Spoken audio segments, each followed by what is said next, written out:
नमस्कार मित्रमैत्रिणींनो, माझं नाव डॉक्टर संध्या गव्हाणे आणि माझ्या ह्या चॅनलमध्ये तुमचं सगळ्यांचं स्वागत.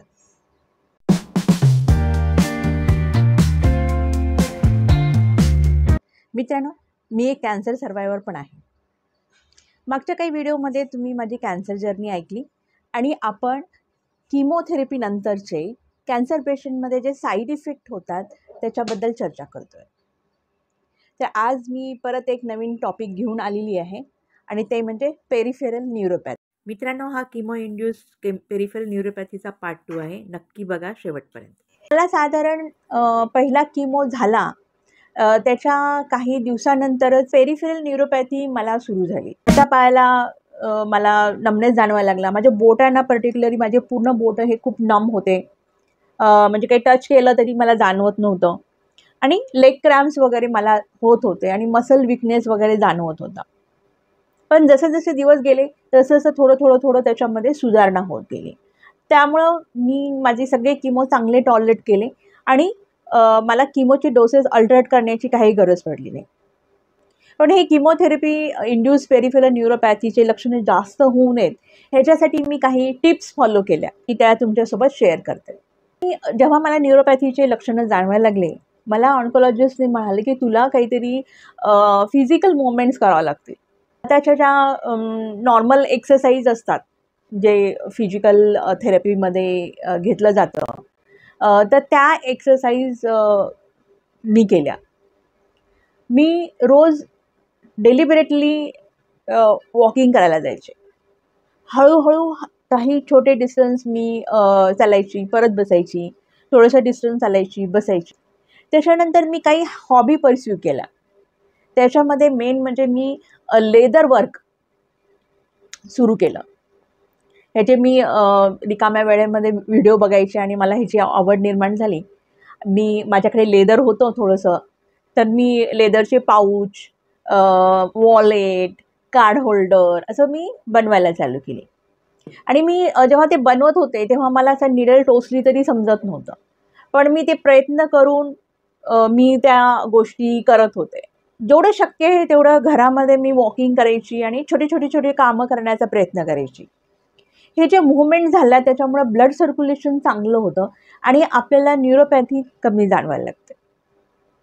ज्यांना जास्त लक्षणं आहेत त्या व्यक्तींनी काय करावं, तर तुम्ही फिजिओथेरपिस्टला भेटू शकता आणि त्यांच्या अंडर गायडन्स तुम्ही छोटे मोठे एक्सरसाइज करू शकतात. आजकाल फिजिओथेरपिस्ट घरीसुद्धा येतात आणि तुमची एक्सरसाइज करून देतात.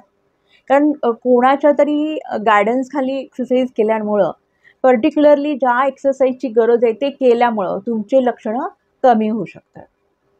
त्याच्यानंतर पंक्चर हा एक इंटिग्रेटेड थेरपीचा प्रकार आहे. ते सुद्धा तुम्ही ट्राय करू शकता. ॲक्युपंक्चर मी ट्राय नाही केलं, पण मी जे ऐकलं की त्यानुसार ॲक्युपंक्चर थेरपीनी जर जास्त न्यूरोपॅथी असेल तर त्याच्यामध्ये हेल्प मिळू शकते. त्याच्यानंतर मसाज म्हणजे असे कूलिंग जे जेल असतात, मेंथॉलचे वगैरे असे जे जेल असतात ते लावून बॉडी मसाज करून घेणं. त्यातल्या त्यात लेग क्रॅम्प्स असताना लेग्स दाबून देणं हे खूप पेशंटला रिलीफ देणारा प्रकार आहे. माझे जेव्हा पाय दुखायचे, माझ्या घरचे व्यक्ती मला पाय दाबून द्यायचे आणि त्यामुळं मला थोडंसं का होईना त्या पेनमधून रिलीफ मिळायचं. कोल्ड थेरपी जसं हेअर लॉससाठी वापरली जाते तसंच आपल्या हातापायामध्ये जी न्यूरोपॅथी आहे ती कमी करण्यासाठी पण त्याचा वापर केला जातो. त्याच्याप्रमाणे काही विशिष्ट प्रकारचे ग्लोव्ज आणि सॉक्स मिळतात जे ॲमेझॉनवर पण मिळतात. ते किमो चालू असताना, किमो रिसीव करताना पेशंटनी जर यूज केला तर आपल्या बॉडीमधला जो रक्तप्रवाह आहे त्याच्यातून जे किमोचे ड्रग्स आपल्या पेरिफेरल नर्व्सपर्यंत पोहोचत असतात ते पोहोचण्यासाठी थोडासा अडथळा होतो. त्यामुळं न्यूरोपॅथीचे लक्षणं आपल्याला कमी जाणवतात. त्याचा पण एक सेटअप तुम्हाला करावं लागेल की एक आईस बॉक्स घ्यावं लागेल. त्याच्यामध्ये 1-2 पेअर्स जे सॉक्स किंवा ग्लोव्ज ठेवावे लागतील आणि ते तुम्हाला किमो चालू असताना वेअर करावं लागेल. आणि तुम्हाला जर त्रास व्हायला लागला तर ते परत काढा, परत वेअर करा. असं तुम्हाला सायमल्टेनियसली करावं लागेल. पण जर कुणाला शक्य असेल आणि त्यांना असं वाटत असेल की आपल्याला न्यूरोपॅथी होऊ नये किंवा कमी प्रमाणात हवी, तर हा प्रकार तुम्ही यूज करू शकता. अल्कोहोल कन्झम्पशन करत असेल तर ते स्टॉप करा. स्मोकिंग बंद करा. तुमचं जे डायबिटीज आहे त्याला तुम्ही कंट्रोल ठेवण्याचा प्रयत्न करा. तुम्ही ऑन्कॉलॉजिस्टच्या सल्ल्याने विटॅमिन बी कॉम्प्लेक्स जसं B6, B12 घेऊ शकता.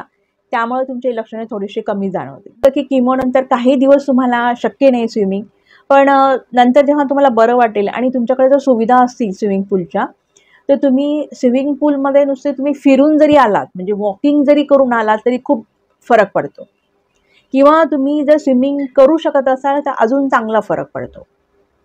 मला जेव्हा माझं फटीग कमी व्हायचं, माझ्या सोसायटीमध्ये स्विमिंग पूल आहे, त्याच्यामध्ये मी जाऊन पायाची, हाताची एक्सरसाइज करायची, थोडीशी जमेल तशी स्विमिंग करायची आणि त्यामुळं माझे मसल्स क्रॅम्प जे आहेत, लेग क्रॅम्प जे आहेत ते खूप कमी व्हायचे, फटीग खूप कमी व्हायचं.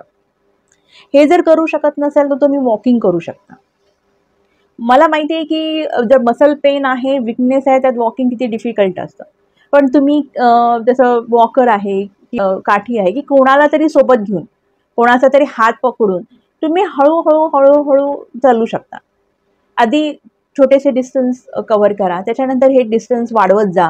जसं तुम्हाला बरं वाटेल तसं तुम्ही वॉकिंगचं इंटेन्सिटी आहे ते वाढवू शकता. वॉकिंग केल्यानंतर तुमचे मसल जे पेन आहे ते नक्की कमी होणार, हे प्रूव्ह आहे आणि मी स्वतःसुद्धा हे अनुभव केलेला आहे.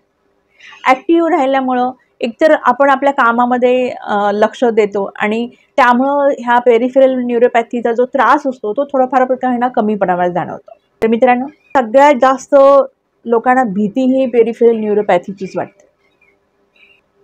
पेरिफेरल न्यूरोपॅथीची टॉक्सिसिटी इतकी असते की तुम्ही जर त्याच्याकडे लक्ष केलं नाही किंवा ऑन्कोलॉजिस्टला सांगितलं नाही तर दर किंवा तुम्हाला हा त्रास जास्तीत जास्त जाणवायला लागेल आणि ह्याचा परिणाम कायमस्वरूपी सुद्धा तुमच्यासोबत राहू शकतो. मी असे काही पेशंट बघितलेले आहेत ज्यांना कॅन्सर दुरुस्त झाल्या कितीतरी वर्षानंतर सुद्धा त्यांना न्यूरोपॅथीशी स्ट्रगल करावं लागतं. त्यामुळं प्रत्येक वेळेस ऑन्कोलॉजिस्ट किमो देताना तुम्हाला विचारलं जातं की तुमचं न्यूरोपॅथी कसं आहे, म्हणजे तुम्हाला कसं फील होतंय, जास्त त्रास होतोय का? तर तुम्ही जे तुम्हाला त्रास होतोय तो तुम्ही स्पष्ट शब्दामध्ये त्यांना सांगायला पाहिजे.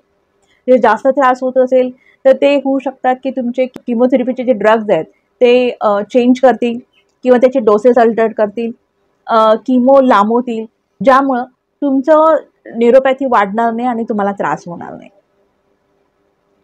तर मित्रांनो, ह्या काही टिप्स होत्या ज्या पेरिफेरल न्यूरोपॅथीवर लागू पडतात. आय एम शुअर ह्याच्यामुळं तुमचा हे न्यूरोपॅथीसोबतचा जो स्ट्रगल आहे तो नक्कीच चांगला होईल. त्याच्यामध्ये हार मानू नका, प्रयत्न करत राहा आणि असे काही उपाय शोधत राहा की ज्याच्यामुळं तुम्ही ह्या न्यूरोपॅथीशी एक प्रकारचा लढा देऊ शकाल. कमेंट बॉक्समध्ये मला नक्की सांगा की तुम्ही ह्या न्यूरोपॅथीशी कसं कोपअप केलात आणि तुम्हाला काय ॲडवाईस केलं होतं किंवा तुम्ही काय अशा थेरपी टिप्स यूज केला ज्याच्यामुळे तुम्हाला याच्याशी कोपअप करता आलं. तुम्हाला हा व्हिडिओ आवडला असेल तर नक्कीच सबस्क्राईब करा, लाईक करा आणि शेअर करा. स्वस्त रहा, मस्त रहा. धन्यवाद.